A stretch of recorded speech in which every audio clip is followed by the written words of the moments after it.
森海与羊群，放下工作和社交，来到一个辽阔的高原秘境，也算是一种人生奇遇吧。6天，从海拔3250米起，受邀半日闲，跟着松赞一起环游三江，翻山越岭的发现生活的另一面。这就是我接下来要说的奇遇之旅。从迪庆机场驱车只需要20分钟，我们就会抵达小街子村的松赞林卡酒店。这座位于半山腰的藏式碉楼中，我们隔着窗框、寺庙、村屋、林海和高原的辽阔会尽收眼底。而木雕箱的房间看起来真的很好睡。Hello， 大家好，我是爱儿童，我现在已经到香格里拉入住松赞了。虽然还没有开始玩，但我已经觉得自己的气色跟上班时候完全不一样了。我这一次要休6天的小长假，希望这6天能够治愈我工作所有的疲惫吧。这里让人感觉很松弛，因为即使我一动不动，云偶尔也会经过，风会携着松果子问候，而村子里安静的就像是很多年前正在午休的暑假。我呢，因为来得比较早，所以准备出来走走，路过了很多野花，也被太阳烤得焦热。我要去曲尼卡的甜茶馆里喝一杯冰美式。我一进院子的时候，以为开满小院的紫罗兰和满墙的蔷薇，以及透过树叶的光阴就已经足够美好了。结果一回头的时候，才发现天空、森林与湖泊忽然出现在我的身后。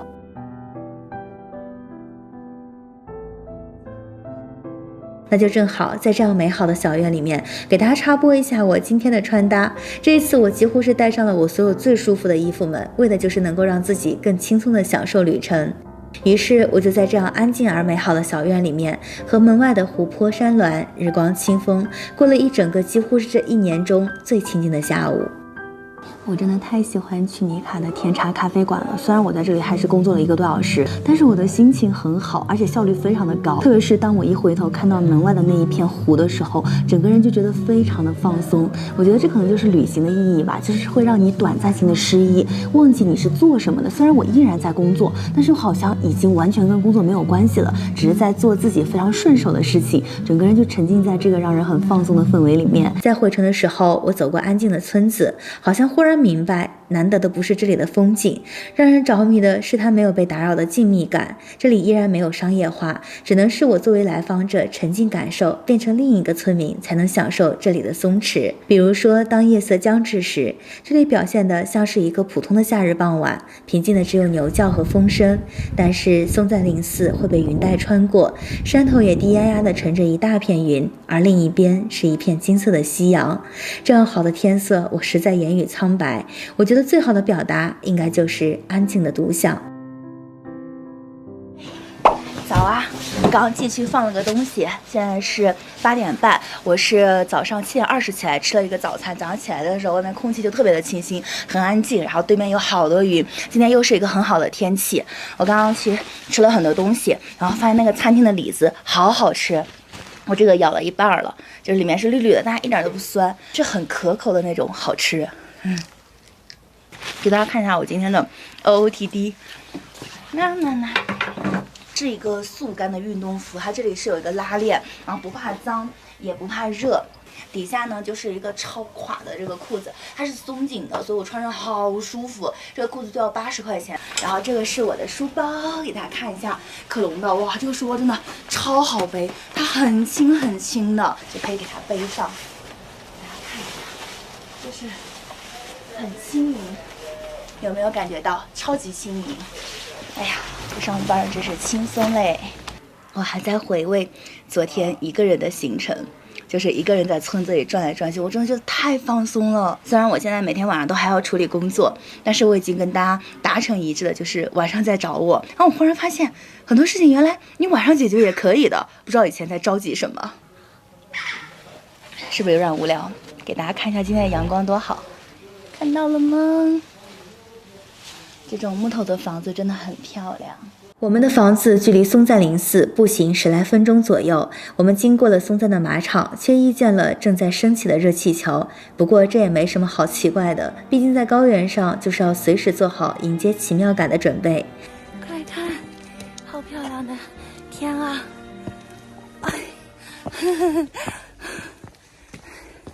一边喘一边爬。松赞林寺是云南省最大的藏传佛教寺院，但如果只是我一个人来，我大概就只能看到它依山而建，像一座古堡一般，璀璨庄严而又神圣。这一次，我们跟着松赞酒店的管家次林一起，在他朴实真挚的讲述中，我发现藏传佛教不只是磅礴而遥远的神学宗教，不是拥护一个至高无上的神者，它是代表着幸福的建筑纹样，是时刻警戒保持善良、敬畏自然的佛学教义，是珍惜人生、戒贪戒吃的幸福指南。在这一片自然地貌富饶的土地上，藏传佛教文化浸润在他们生活的每一个细节中。它不只是高殿上的信仰，更是在慈祥地滋养着善良虔诚的村民，而这些又在治愈着疲惫不堪的我们。所以此刻，我感觉自己好像也一样的富有。下午，我们启程去松赞梅里山居。路上的时候，我们经过白马雪山下，在这里我们看见了高远杜鹃花的灌木丛。我从来没有见过这样的景象，漫山遍野的紫色尽收眼底，它们像一地雀跃的植物精灵，而远处庄严沉静的雪山像守护着他们的神。旷野、松弛、神奇、土地、万物。此刻我的脑海中有无数的词汇，但都不足以描述我这一刻的奇妙之旅。我因为常困于高楼大厦中，很难得见到这样的景象，所以我打心底里感慨自然的神奇，赞美我们中国土地的奇妙。我找不到更好的词汇表达，只知道看到这里，我可以和之前所有的烦恼不安都和解，而此刻的幸福没有任何的争议。离开这里，我们抵达今晚的入住地松赞梅里山居。我和宝宝坐在窗前，梅里雪山像变成了我们亲密的邻居，好像步行也能够抵达一样。我们聊了很久，就好像人在高原上更容易清醒，很多烦恼都能够迎刃而解。本来昨天就做着心理准备，今天大概率是看不到日照金山的，没事，反正下次也来。一出来平台，感觉整个人都好舒服啊！对面山谷里的山雾、鸟叫，还有那边的河流的声音。森林，还有底下的小村庄。今天是最期待的一天，我们将会在海拔3900米、位于德贡公路的孔雀山相聚，开启一天的村民日和我期待已久的植物研学。一路降雨，山路崎岖，我们经过了漫山云海和铁杉树们，踏入了一个奇妙秘境。我们现在穿上夹棉的内短羽绒服、冲锋衣，然后上下车子，所有的行李准备步行上山，因为现在就是雾真的非常非常大，但是没有关系。听说这种天气的时候，中午12点它就会出太阳，我很期待呢。现在又穿上了雨衣，我感觉我穿上了我这一身能穿的所有类型的衣服，短袖、卫衣、羽绒服、冲锋衣、雨衣。最开始的时候啊，其实我很难将自己的目光从这片色彩丰富、湿润柔软的土地上挪开。我真的太喜欢这些苔藓和从岩石缝隙中长出来的植物了，以至于我差一点要错过路边一丛丛的报春和形态各异的杉木、松树。再经过一片小小的湖时，高山上的云雾让这里看起来就像是一片温泉。再往上就是我们的大本营，帐篷里面大家一起分享了松赞故事和三江流域。丰富的午餐后，也正式开启了本次旅行我最期待的植物研学。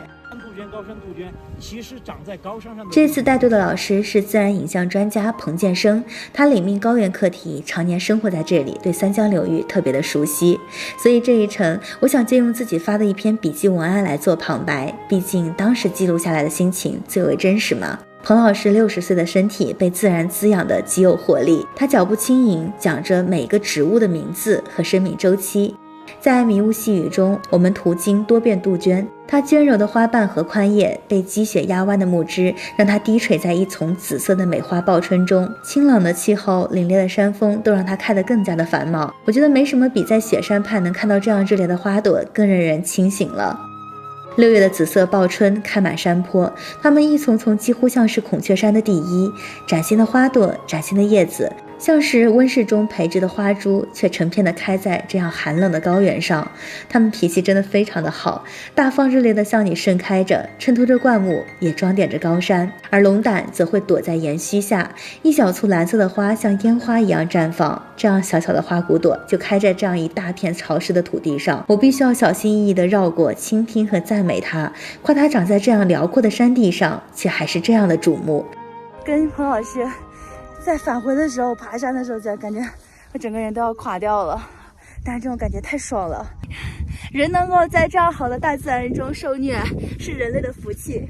这句话说的，我觉得很棒。格局打开，一定要有这样的经验。是的，曾经面临过很多无数次很绝望的情况。行程进行到半路的时候，彭老师决定带大家返程下山去寻找绿绒蒿。今天他们说我可能是高原人，因为我长得很像西藏人，然后说我上高原哦，强有力，哐哐的往上爬。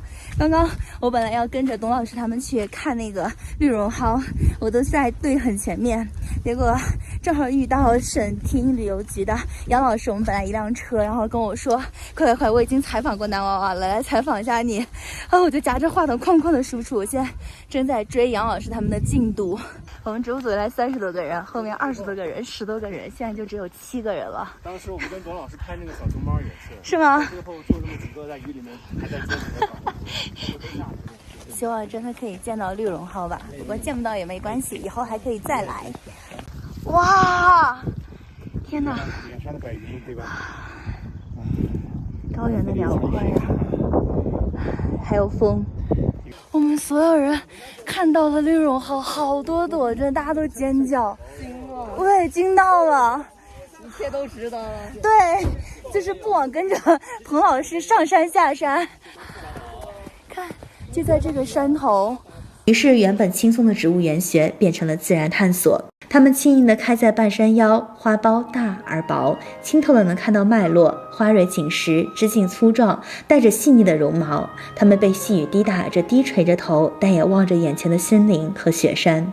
绿绒蒿4年开一次，在多变的天气中，它们依然坚挺在高原之上。我想，这应该就是高原之花独特的魅力所在吧。我现在已经纯是要饭的了，我的相机、羽绒服、冲锋衣，我的书包，还有我刚刚的手上全是泥。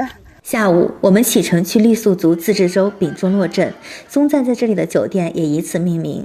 不同于梅里山居对面的雪山景，这一次打开窗户就是一大片的高山与田野。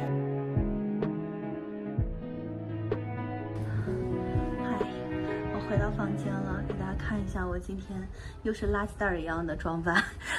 我手上抱很多东西，里面都是泥土和灰尘。管家会安排好行程餐饮，每天都可以吃到不重样的。今天的牛肉火锅是我全程的最爱，新鲜采摘的蔬菜搭配柴火辣椒的蘸水，我整整吃了4箩筐，我真的完全是一个蔬菜脑袋。晚上就是我们的篝火锅庄了。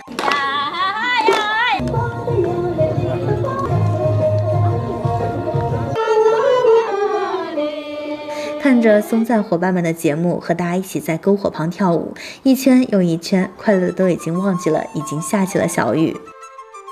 早上还以为是雾，然后一散开之后发现是云，住在云端的感觉好好。今天我们要去乌里村，穿过怒江上的大桥就是一条茶马古道，很像大侠。哦，这个很不同，这个是在汹涌的怒江前的玛尼堆。看我发现了什么？峭壁铁线蕨，长得多好看呀！也是得益于底下的泉眼。这一路真的太有趣了，我们被崖边的植物吸引得完全走不动路。卷去的蕨菜，昆明的伙伴丽丽带我们才敢吃的野果子。这是蓝莓类的东西。哦，来，一人先吃1颗吧。好的。哦，好可爱哦！哦，好小哦。哦，好好吃啊！这个是我们的流水自助餐。和他不让我们吃，我们就完全不敢吃的野草莓，还有路边的小桃子，好大一丛三角莓。合个影，假装睡觉。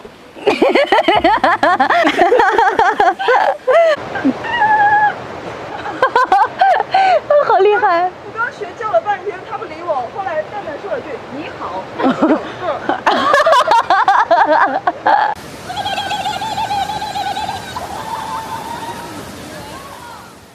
曲径通幽，柳暗花明，而世外桃源一般的雾里村就在怒江边的山腰里，它被一条清澈的溪水贯穿。哇，好可爱哦！这边有好多桃，哟，尝一下甜不甜？哎，好甜啊！好吃的。还有小吃意外的甜。对，它有一种那种好清新的那种。不去体验一下吗？排队呢，有那种很清新的田野的味道。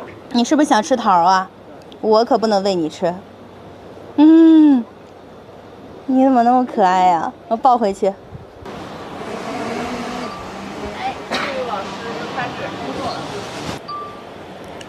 哎呀，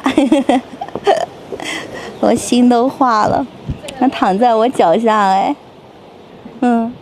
我们3个叠叠乐。小灰躺在我脚下，然后小白躺在小灰脚下。咱们3个把日子过好，比什么都强。我在这里还体验了傈僳族的织毯，但确实是织不来一点儿。好吗？像模像样的。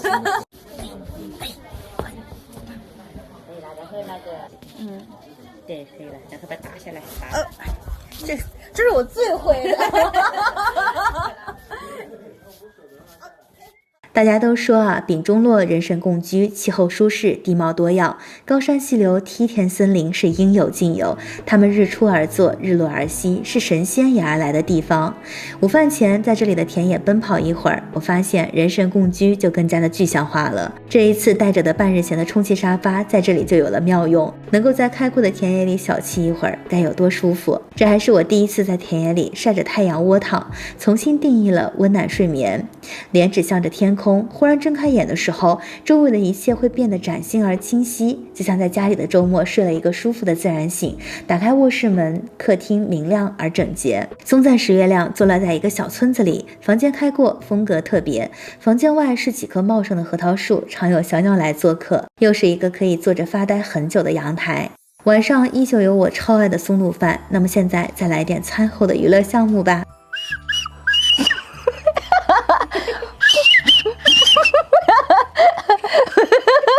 我先听你演奏。你超级厉害，超级厉害，想吧，能想。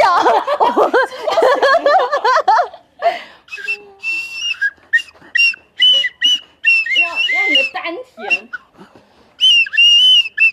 你拿个脚在我们拍断岩石，我们就走了。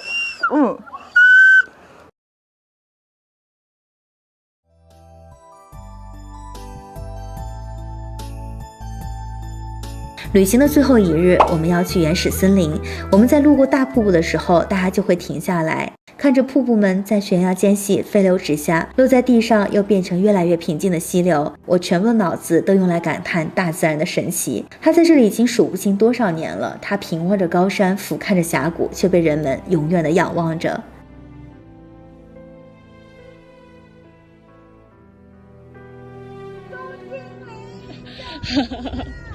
这一次的松赞环游三江之旅5天时间，我们像经历了一场漫长而持续的治愈冥想。我透过松赞的窗户看到了草原、寺庙、雪山、森林和田野，路过这里的晚霞、路边的花、村民的房子、门前的河流、小牛、羊群、杜鹃花丛、高原湿地和秘境之花。我想在这里借用松赞洛桑出江分享的金顿沃德的一句话来表达我对于云南雪山、高原植物和一切民族文化的喜爱。这里的一切让我心情安详平静，肌肉结实紧绷。我找不到比它更准确的表达。这一次能够如此的了解高原生活，要感谢我们的管家责任旺堆，大家都习惯叫他次汪。他是藏族人，毕业于云南民族大学，在松赞已经工作5年了。他负责了我们所有的行程安排，一路分享，从高原景色到在地文化，再到自己的家人，加上多吉师傅一车4人，越来越熟络。很短的时间，大家已经像朋友一般自在相处了。然后这是彝语，我就听不懂。你能听懂吗？王错，多吉也听不懂吗？你在这边放了一个所有人都听不懂的歌。在次旺的身上，我找到了很多来自于高原和松赞的答案。他让我知道，这里的每间村屋都是村民们一起建造的。高原上的架子是他们用来晾晒青稞的。公路边的牛羊群不用人放牧，到时间他们会自己回家。路过的是什么树？这条江会流向哪里？那些我从来都不知道的来自于这片土地的故事，他都会告诉我。他说，我去的松赞曲尼卡甜茶馆是创始人白马多吉的家。每年都会邀请村民来这里吃饭喝茶，而松赞90%以上的都是当地人，他们都不用离开家，也会在这里工作。我也发现松赞的每一间酒店都会面向着这里最好的风景，而村子也并没有因此而变得商业化，它没有改变这里的生活作息，而是让村民们有了更多的工作选择，还依然能在天黑时回家升起炊烟。有一天我们经过国道219的热闹小镇时，看到有很多街店和售卖的特产。次王说这里开始有了一些民宿，有些居民从原来只做畜牧到现在会改种一些草果香料出售。我觉得有时候城市和乡村能够更好的链接的话，对大家来说都是很好的事情。松赞就在做这样的事情。这一刻我忽然找到了这一次旅程的答案，我所看的风景和舒适的酒店不足这次旅行的1/3，而对这里生活习俗和在地文化的了解才是这段旅行不可被替代的宝贵收获。它让我在高原雪山秘境森林之外，以旁听者的身份走进村民的生活，感受这里平静的日子，看到他们精神上的富饶。坐在村口摘了阿姨让摘的杏子，跟阿姨们聊聊天。而后绿衣服的阿姨邀请我们回家做客，后面我们都叫她西俏阿姨。她拿出瓜子花生和小白兔糖，熟练的升起灶火，给我们烤起了紫皮小土豆。烟火缭绕的房间里面，我的身上也渐渐有了藏民身上特有的味道。我完全沉浸在这样的生活里面，刚出炉的土豆配着辣椒粉，吃着真的超香。后面我们也邀请阿姨们一起去了松赞酒店，他们站在阳台上看着自己的村庄，聊着我们并听不懂的话，但是大家一起分享了橘子和茶，一起习惯性的坐在地上，成为了新的朋友。回去的路上，我们经过了一户人家，一开始都很羞涩，但几句话后，他们便拿着乐器送给了我们一份本次旅程最好的礼物。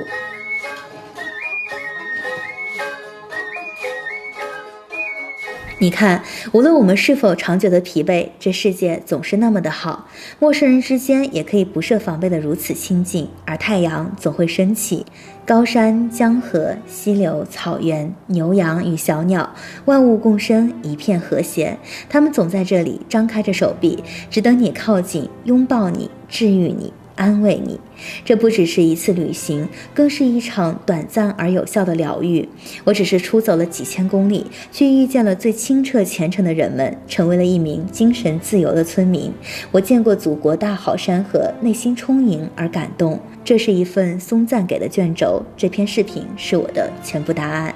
感谢来自松赞的次王、多吉师傅以及我的旅程好友宝宝、庄主。感谢半日前的每一次陪伴，我们下次旅程再见。